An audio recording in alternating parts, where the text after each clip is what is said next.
नमस्कार दोस्तों, कुछ दिनों से सोनू निगम जी जो हैं वो कैंपेन चला रहे हैं टी सीरीज और भूषण कुमार जी के प्रति।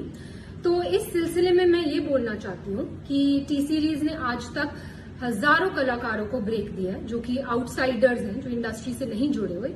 उसमें म्यूजिक डायरेक्टर्स हैं, सिंगर्स हैं, लिरिसिस्ट हैं, एक्टर्स हैं, डायरेक्टर्स हैं। मैंने खुद अपनी डायरेक्टेड फिल्म यारियां में 10 न्यू कमर्स को चांस दिया। उसमें से 4 लोग, नेहा कक्कड़, रकुलप्रीत सिंह, हिमांश कोहली और कंपोजर आर को आज बड़े हो चुके हैं। और सोनू निगम जी से मैं ये पूछना चाहूंगी कि वो बोल रहे हैं कि इंडस्ट्री में टैलेंट को सही दिशा नहीं मिलती। तो सोनू जी, आप तो लेजेंड है, आप तो बहुत बड़े कलाकार है। आपने आज तक कितने लोगों को चांस दिया है? आप तो बहुत बड़े लेजेंड है, आप तो कहीं से भी लोग, आपके पास तो कितने लोग आते होंगे कि सोनू जी हमारी मदद कर दीजिए, मेरे बेटे की मदद कर दीजिए, मेरी बच्ची की मदद कर दीजिए, हमें मिलवा दीजिए टी सीरीज में, हमें चांस दिलवा दीजिए। आप तो आज तक टी सीरीज में नहीं आए कि इसको चांस दे दो, इसको मैं, ये बहुत बड़ा टैलेंट है, इसको आप चांस दीजिए। आपने तो कभी किसी को चांस दिलवाने की बात नहीं की। आपने ना ही कोई टैलेंट आज तक इंडस्ट्री में इंट्रोड्यूस किया। तो एक बात मैं आपको बता दूं सोनू निगम जी कि सोशल मीडिया पे कैमरे के पीछे छुप के बोलना बहुत आसान है, पर आपने खुद ग्राउंड लेवल पे कितने टैलेंट को आगे बढ़ाया? किसी को भी नहीं। अपने सिवा, अपने आप को छोड़ के आपने किसी भी टैलेंट को इंडस्ट्री में चांस नहीं दिया। और आज आप हम पर ब्लेम कर रहे हैं कि हम लोगों को चांस नहीं देते, जबकि 97% लोग जो कि टी सीरीज में काम कर रहे हैं आज की डेट में, आप देख लीजिए, वो आउटसाइडर्स है, वो इंडस्ट्री किड्स नहीं है, उनका इंडस्ट्री से कोई भी लेना देना नहीं है। फिर भी हम उनको नए टैलेंट को ढूंढ रहे हैं और उनको चांस दे रहे हैं।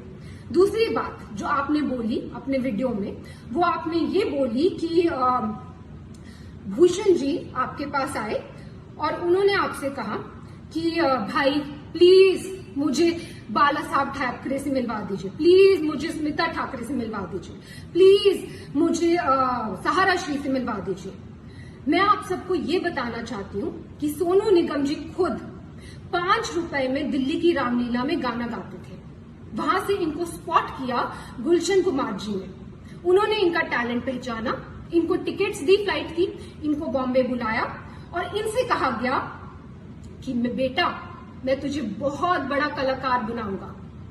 आप बताइए सोनू निगम जी, आपसे ये बात कही गई कि नहीं कही गई कि आपको बहुत बड़ा कलाकार बनाएंगे? कही गई। और गुलशन जी ने आपकी इतनी एल्बम्स की, इतनी फिल्म्स की, आपको इतना इतना इतना ऊंचे मुकाम पे पहुंचाया।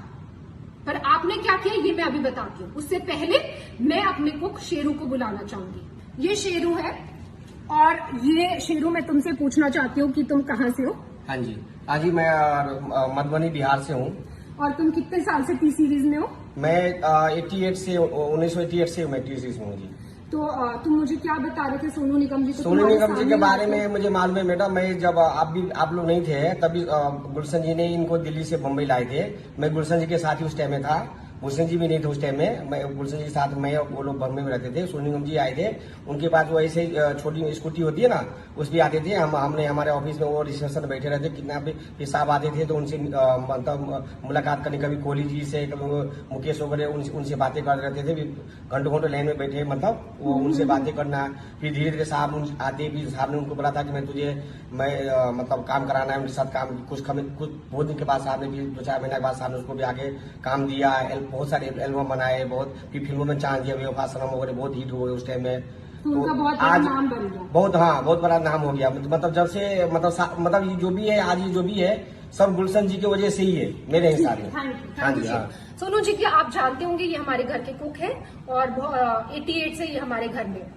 एनीवेज, अब मैं ये बताना चाहती हूँ कि 1998 में जब टी सीरीज की फैमिली के साथ ये हादसा हुआ था और गुलशन कुमार जी को खत्म कर दिया गया था, तब सोनू निगम जी ने क्या किया? तो सोनू निगम ने सोचा कि अब तो टी सीरीज का क्या होगा, टी सीरीज का तो कोई करता धरता है नहीं। ननू यानी कि भूषण कुमार, जो कि गुलशन कुमार जी के बेटे हैं, वो तो सिर्फ 18 साल के हैं, उनको तो कुछ आता धोता है नहीं। वो तो खुद ही मेरे पास आके हेल्प कर रहे हैं, मांग रहे हैं कि भाई मुझे इससे मिलवा दो, मुझे इससे मिलवा दो। वो तो किसी को इंडस्ट्री में जानते नहीं है।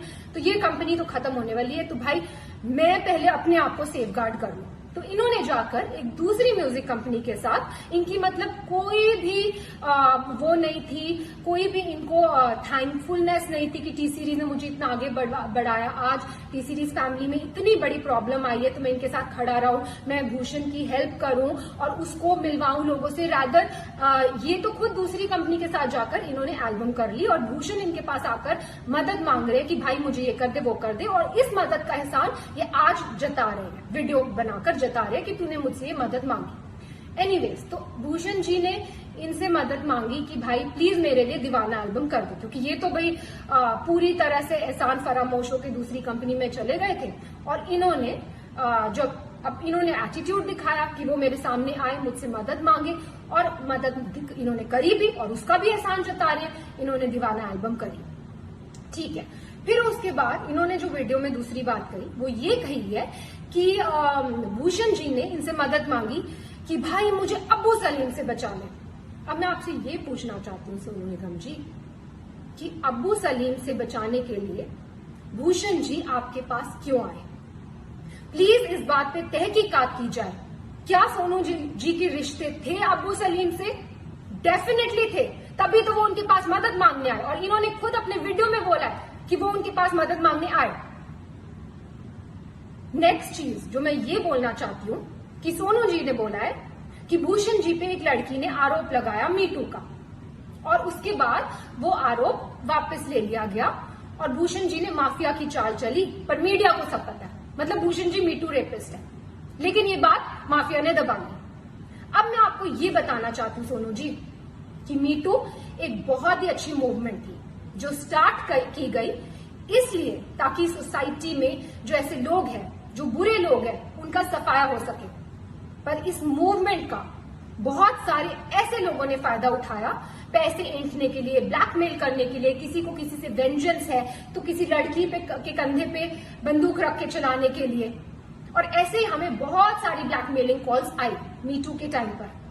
उस टाइम पर हमने सिर्फ पुलिस की सपोर्ट ली, पुलिस की हेल्प ली, और पुलिस ने तहकीकात की और पुलिस ने ये क्लियर कर दिया कि ये तो सीधा सीधा ब्लैकमेलिंग का केस है। और पुलिस ने, हमने पूछा कि क्या आपको कुछ करना है, कुछ मानहानि का दावा करना है या कुछ करना है, हमने डिसाइड किया कि नहीं, हम मीडिया तक में भी ये बात आउट नहीं करेंगे कि क्या हुआ है हमारे साथ। क्यों?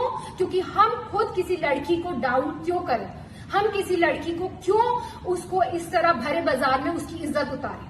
लेकिन उसका ऐसे बहुत सारे केसेस आए हमारे पास, और उसका फायदा आप जैसे लोग उठाते हैं। और कई लड़कियों ने एडमिट भी किया कि कई लोगों ने जो सच्चे दुश्मन है इंडस्ट्री में, उन्होंने वो पीछे थे इस मिली भगत के, लेकिन देखिए आप आज भी इसका फायदा उठा रहे। मैं पूछना चाहती हूँ सोनू निगम जी, क्या है मीटू मूवमेंट? मैं लगा दूं आप पे मीटू, तो मैं लगा दूं आप पे मीटू, बोल दूं आप मीटू रेपिस्ट है, हो जाएंगे आप मीटू रेपिस्ट। तो प्लीज सोच समझ के वीडियो बनाया कीजिए, क्योंकि आपने धमकाया वीडियो में कि आप उस लड़की का वीडियो आउट कर देंगे। बेशक कीजिए, पर नेक्स्ट टाइम कोई भी वीडियो आउट करना हो, याद रखिए प्रूफ के साथ कीजिए। बिना प्रूफ के मीटू मूवमेंट का कोई मतलब ही नहीं है। और कोई भी अगर बिना प्रूफ के कोई इल्जाम लगाता है, क्योंकि जब से आपने ही अपना वीडियो ऑन किया है तब से वापस हमारे पास ब्लैकमेलिंग कॉल शुरू हो गए, वापस कई लड़कियां उठ गई हैं कि हमें तो सोनू निगम जी से इंस्पिरेशन मिल गई है, हमें आप हमें काम दो, या तो हमें आप पैसा दो, नहीं तो हम आप पर ये कर देंगे। सिर्फ ये लड़कियां ही, जो बहुत सारे सिंगर्स और खड़े हुए हैं वो कर रहे हैं, वो ऐसे ब्लैकमेल कर रहे हैं। मुझे ये वीडियो बिल्कुल भी नहीं बनाना था सोनू निगम जी, और भूषण जी ने तो मुझे स्पेशली बोला था कि हमें चुप रहना है, हमें चुप्पी साधे रखनी है, लेकिन आपने अभी भी अपनी कैंपेन बंद नहीं की है।